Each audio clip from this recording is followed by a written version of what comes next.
Hello friends, welcome to my channel. आज का हमारा टॉपिक है क्लास 11 के बिजनेस स्टडीज से हम पढ़ रहे हैं चैप्टर नंबर 1 एंड हमारे चैप्टर का नेम है nature and purpose of business. So basically आज का हमारा टॉपिक है कॉजेज ऑफ बिजनेस रिस्क। जो भी हमारे हर बिजनेस में कुछ ना कुछ सबको रिस्क होते हैं, हर बिजनेसमैन को कुछ रिस्क फेस करने पड़ते हैं, उनका क्या कारण है, क्या कॉजेज हैं, हम उनके बारे में पढ़ते हैं। तो हमारे ऐसे 4 कॉजेज हैं: economic causes, natural causes, human causes और फिजिकल कॉजेज।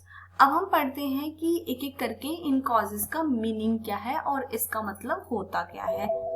फर्स्ट है हमारा इकोनॉमिक कॉजेज। इकोनॉमिक कॉजेज क्या होता है? Loss due to change in market condition.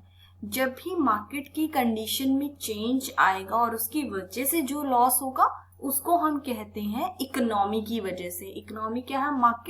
Market की वजह से जो भी लॉस हुआ है उसे हम कहते हैं इकोनॉमिक कॉजेस की वजह से हुआ है। जैसे कि एग्जाम्पल है हमारा चेंज इन फैशन। कुछ फैशन में चेंज आ गया, टेस्ट ऑफ कस्टमर चेंज हो गया। Change in government policies, government की कोई पॉलिसी चेंज हो गई है। प्रेफरेंस ऑफ कस्टमर, कस्टमर की जो प्रेफरेंस थी, जो कस्टमर प्रोडक्ट खरीदना चाहता था वो कोई और प्रोडक्ट खरीद रहा है। तो फ्रेंड्स इसका मतलब ये है कि इस वजह से भी क्या हो सकते हैं, हमें लॉस हो सकते हैं इन चीजों की वजह से। अगर कोई फैशन चेंज होता है, कस्टमर का टेस्ट चेंज होता है, all these have direct impact on the earnings of business. और इन सब का क्या है, अर्निंग्स पे डायरेक्ट इम्पैक्ट पड़ेगा, क्योंकि कस्टमर क्या करेगा, सामान लेने के लिए इतना इच्छुक नहीं होगा जैसे कि वो पहले इंटरेस्टेड था। सेकेंड हमारा फ्रेंड्स कॉजेज है natural causes. Basically natural causes मतलब ये होता है ऐसे कॉजेज जिनसे नेचर इफेक्ट होते, नेचर जिनको इफेक्ट करती है, जैसे कि natural calamities like earthquake, flood, drought etcetera can affect business. आपको पता है जो भी ये नेचुरल डिजास्टर्स होते हैं उनसे क्या होता है, बिजनेस इफेक्ट होता है। जैसे कि हमारा अर्थक्वेक हो गया, भूकंप हो गया, बाढ़ हो आती है या सूखा पड़ जाता है, इससे क्या होता है, बिजनेस पे भी बहुत फर्क पड़ता है। These are uncertain factors. ये क्या है, अनसर्टेन है, निश्चित नहीं है। And human beings have no control over this type of risk. और ह्यूमन बींग्स का इस पे कोई भी कंट्रोल नहीं है। तो इस कारण से भी क्या होता है, बिजनेस रिस्क होता है। तो ये सेकेंड कॉजेज है।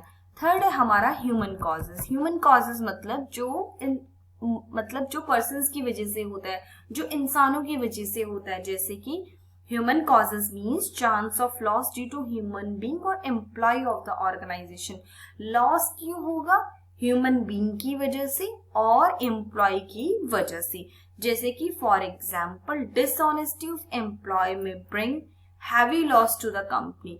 अगर कोई एम्प्लॉय डिसऑनेस्ट है उससे क्या होगा, कंपनी को हैवी लॉस हो जाएगा। जैसे कि एम्प्लॉय में leak secrets to the competitor. कोई कंपटीटर था और उसने क्या करा, एम्प्लॉय ने सारे सीक्रेट्स बता दिए, जो भी कंपनी के सीक्रेट्स होते हैं। तो ये क्या हो गया, डिसऑनेस्टी हो गई।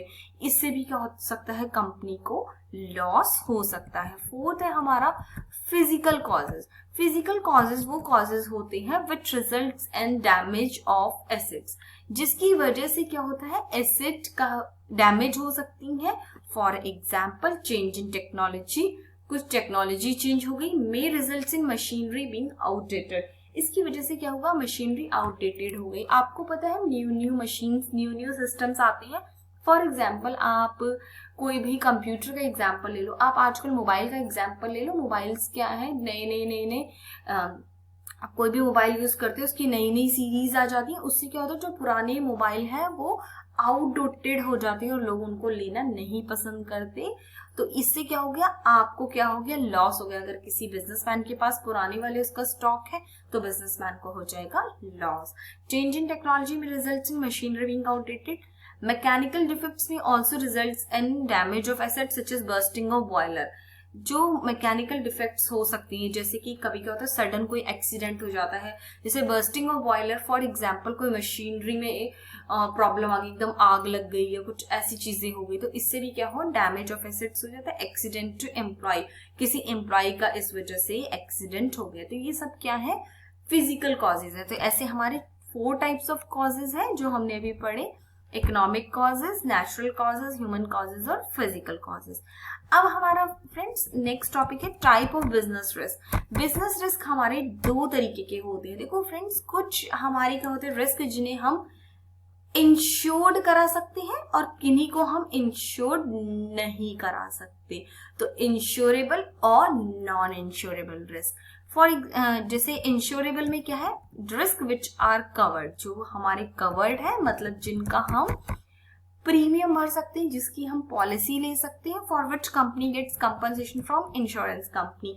इस टाइप का कोई भी कंपनी को नुकसान होता है तो उसके लिए हम क्या कर सकते हैं, कंपनसेशन भी ले सकते हैं इंश्योरेंस कंपनी से। तो इस टाइप ऑफ रिस्क को हम क्या बोलेंगे, insurable risk. For example natural risk like earthquake, flood are insurable. जो भी आपके नेचुरल रिस्क होते हैं जैसे कि भूकंप, बाढ़ आना, ये सब क्या होता है, इंश्योरेबल होता है। इनका क्या है, कंपनी आपको, इंश्योरेंस कंपनी क्लेम देगी।